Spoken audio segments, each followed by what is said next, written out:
నీ పెళ్లి జరిపించమని దేవుడికి ఇంట్లో పూజలు చేశాను. గుళ్లల్లో అర్చనలు అభిషేకాలు జరిపించాను. ఆ పెళ్లి కాస్త జరిగిపోయింది. అంతటితో అయిపోలేదు కదా, ఆ తర్వాత జరగాల్సిన తంతు కూడా జరిపించాల్సిందే.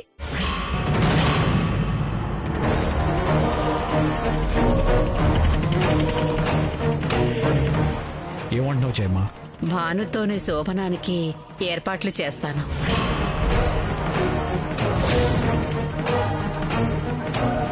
నో, అలాంటివేం పెట్టుకోకు. ఎందుకు? పెళ్లి చేసుకున్న ఆ పిల్లని అలాగే వదిలేస్తావా? నీకు తెలియదు జయమ్మా, అన్ని పెళ్ళిళ్ళు వేరు, ఈ పెళ్లి వేరు. పుట్టుకలు వేరుగా ఉంటాయి గాని పెళ్లిళ్ళు వేరుగా ఉండవు. ఇది కూడా అగ్నిసాక్షిగా జరిగిన పెళ్లే. నేను మనస్సాక్షిగా మనస్ఫూర్తిగా తాళి కట్టలేదు. తాళైతే కట్టావు కదా. అది ప్రవళిక కోసం. ప్రవళికే మీ సంతోషాన్ని కోరుకుంది. కానీ నేను భాను జీవితాంతం కలిసుండే జంట కాదు.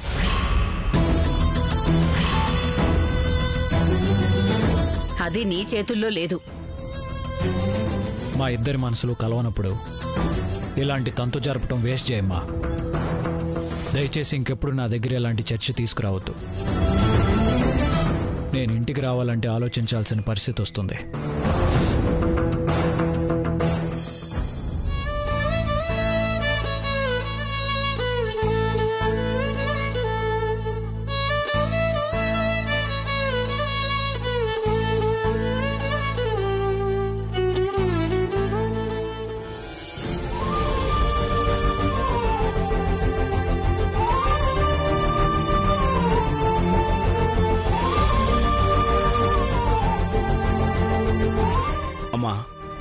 మా అమ్మాయి భానుని ఒకసారి పిలుస్తారా?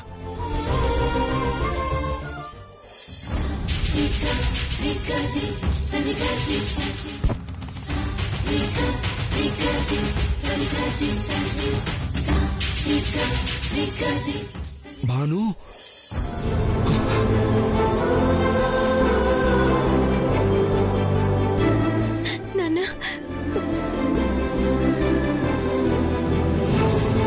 ఏంటమ్మా ఇది? దీన్నే కర్మ అంటారు. ఎవరు చేసిన కర్మ వాళ్ళు అనుభవించక తప్పదు కదా. మీ కూతుర్ని చూస్తే మీకు జాలేస్తోందనుకోండి, ఆ జాలి వల్ల లాభం లేదు. తప్పైందని చెప్పి ఇక్కడి నుంచి తీసుకెళ్ళిపోండి. దానివల్ల మీరు మనశ్శాంతిగా ఉంటారు, మేము ప్రశాంతంగా ఉంటాం.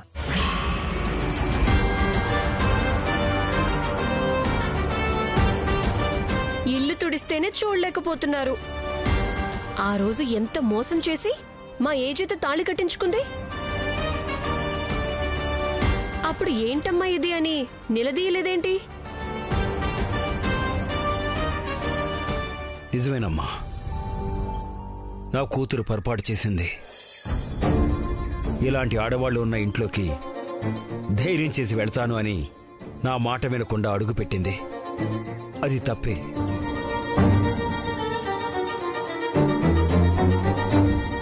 నువ్వన్నట్టు అది మా కర్మే, అనుభవించాలి. రామ్మా, ఆ కర్మేదో మన ఇంట్లో మనమే అనుభవిద్దాం. ఇక్కడ ఉండాల్సిన కర్మ మాత్రం నీకు లేదమ్మా. నేను బ్రతికే ఉన్నాను. బ్రతికున్నంత కాలం పోషిస్తూనే ఉంటాను. రామ్మా. నాన్నా, రామ్మా.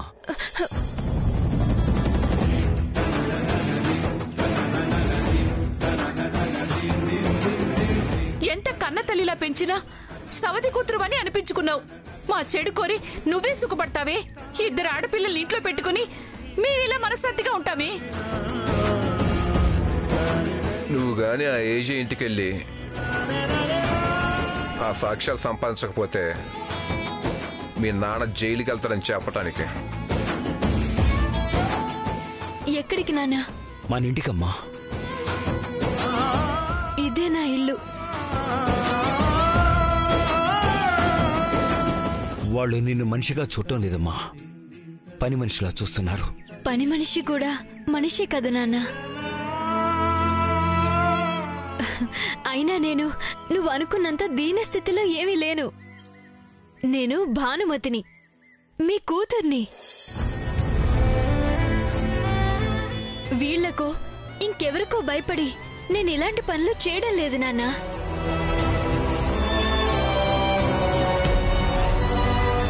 నా కారణాలు నాకున్నాయి. అవి ఏంటనేది నాకే తెలుసు.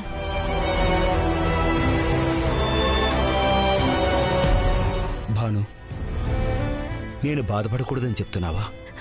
లేదు నాన్న, నేనసలు బాధపడ్డం లేదని చెప్తున్నాను. భానుమతి ఏదైనా చేయగలదు, కానీ భానుమతిని ఏడిపించడం మాత్రం వీళ్ళ వల్ల కాదు.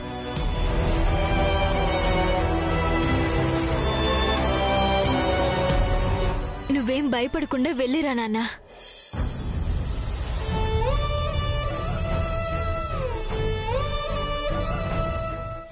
వెళ్ళిరా నాన్న.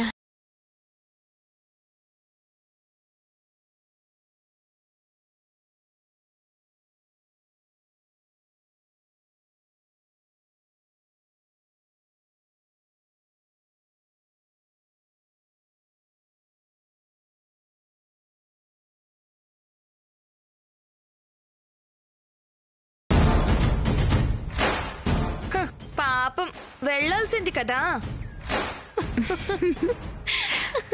మురికి నీళ్లలో ముంచిన కర్రని ఒక్క దులుపు దులిపానంటే ఏం చేస్తున్నావు? ముగ్గురి మేకప్లు సింగారింపులు ఏమవుతాయో ఆలోచించండి.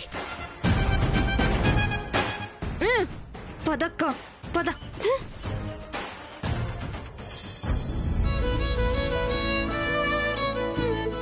నాకు టైం వస్తుంది నాన్న. ఏజే భార్యగా కాకపోయినా ఈ ముగ్గురికి అత్తగా వీళ్ళ భరతం పడతాను.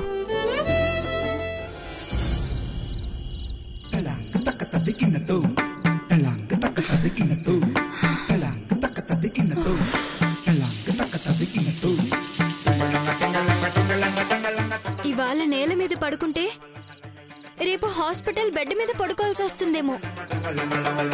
నిద్రపోయినట్టు నటిస్తా, ఏం చేస్తాడో చూస్తాను.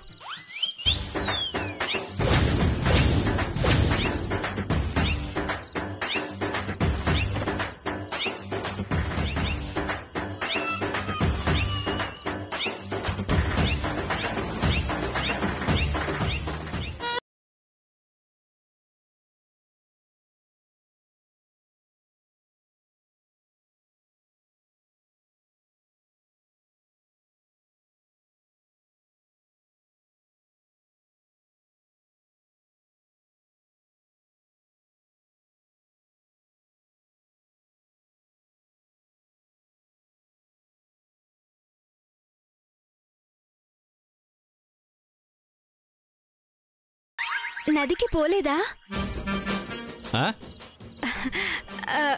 అదొక సినిమా డైలాగులేండి. నువ్వెక్కడ?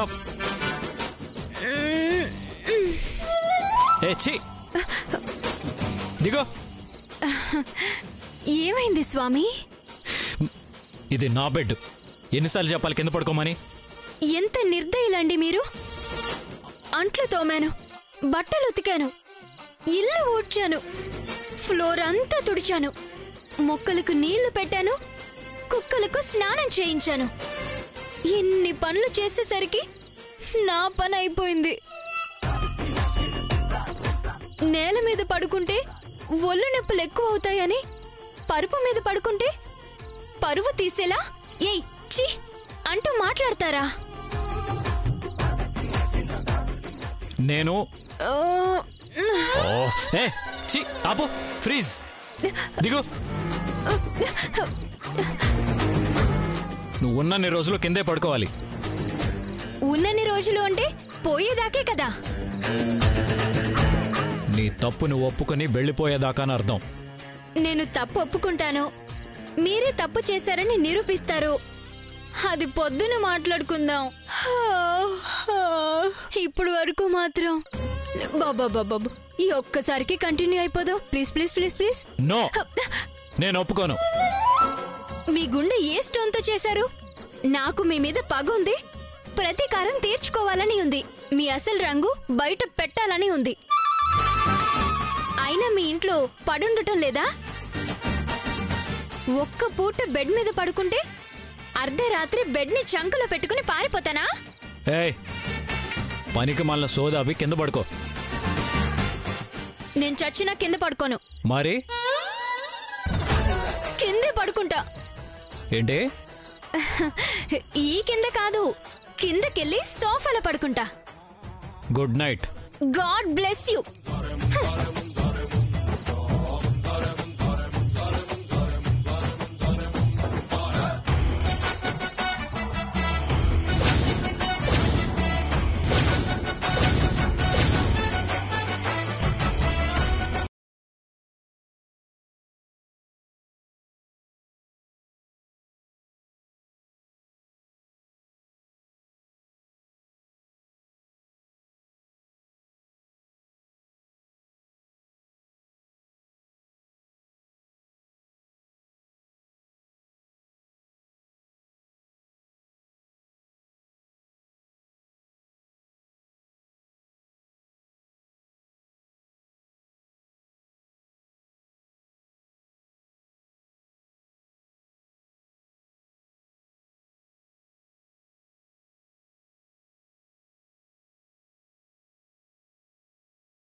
ఎంత ధైర్యం నీకు?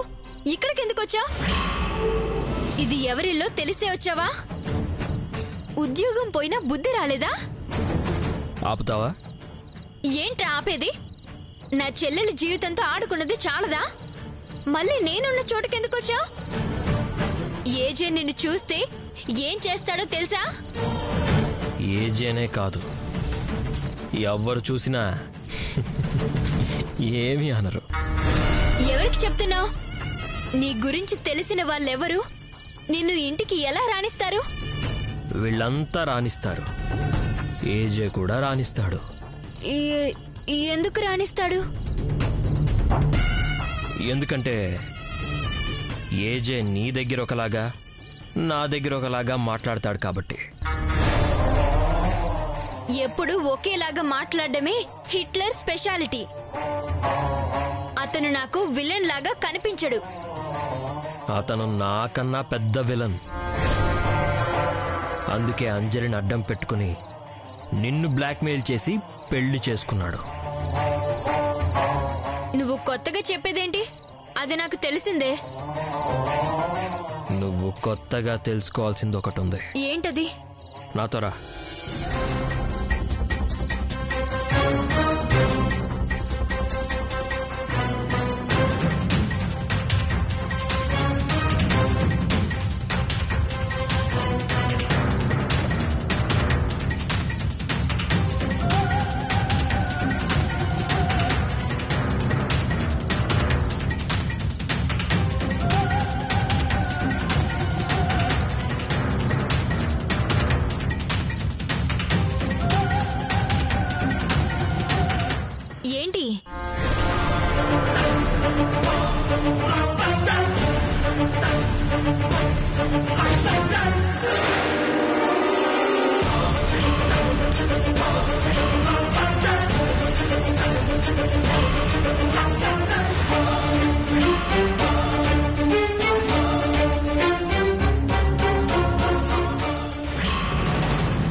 చూసావా, నేను నా భార్య సింధు,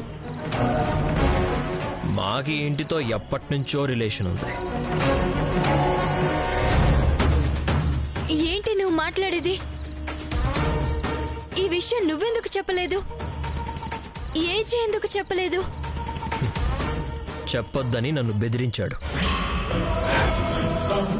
నీకు అంజలికి దూరంగా వెళ్ళమని నాకు వార్నింగ్ ఇచ్చి అర్జెంటుగా టికెట్ వేసి హనీమూన్కి పంపించాడు.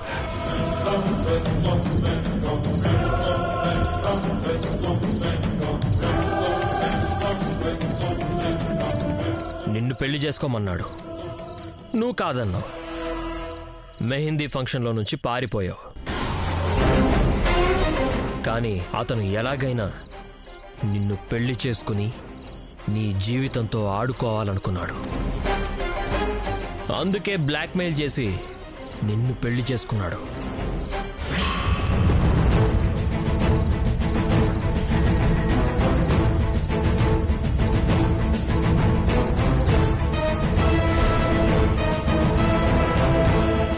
ఇదంతా నేను చెప్తానని నన్ను దూరంగా పంపించాడు.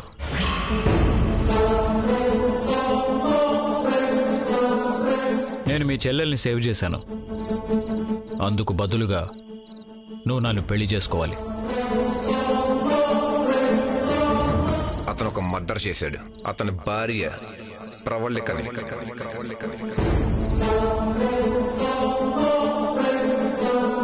నీకు నేను పట్టపగలే చుక్కలు చూపిస్తాను.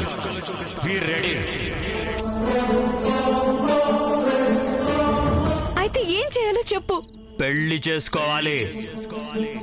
నన్ను కాదు, ఏజేని.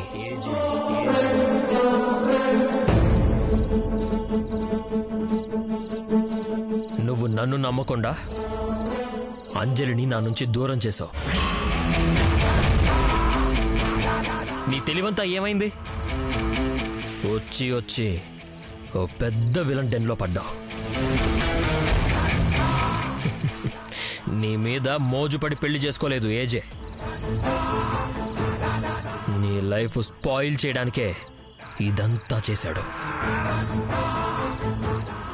నేనే తప్పు చేయలేదని, నిన్ను అసలు బ్లాక్మెయిల్ చేయలేదని, అసలు నిన్ను పెళ్లి చేసుకోవడానికి ఏ నాటకాలు ఆడలేదని నీ అంతట నువ్వే తెలుసుకుని నా మీద వేసిన నిందని నువ్వే తుడిచేసుకుని వెళ్ళిపోయేలా నేను చేస్తాను.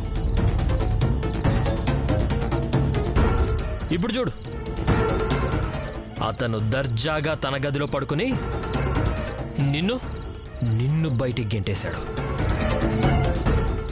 ఇంకా చాలు, చెప్పింది చాలు, నువ్వెళ్ళు. నేను ఒక్కటే చెప్తున్నాను, నువ్వు నిజంగానే పులిబోన్లోకి అడుగు పెట్టావు. జాగ్రత్తగా బయటపడు.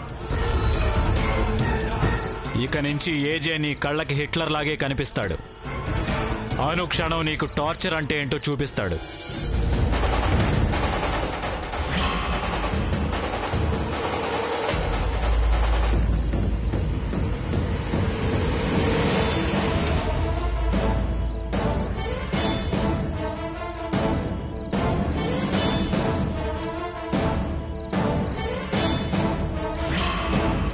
అతను ఒక మర్డర్ చేశాడు. అతని భార్య ప్రవళికని. నీ లైఫ్ స్పాయిల్ చేయడానికే ఇదంతా చేశాడు.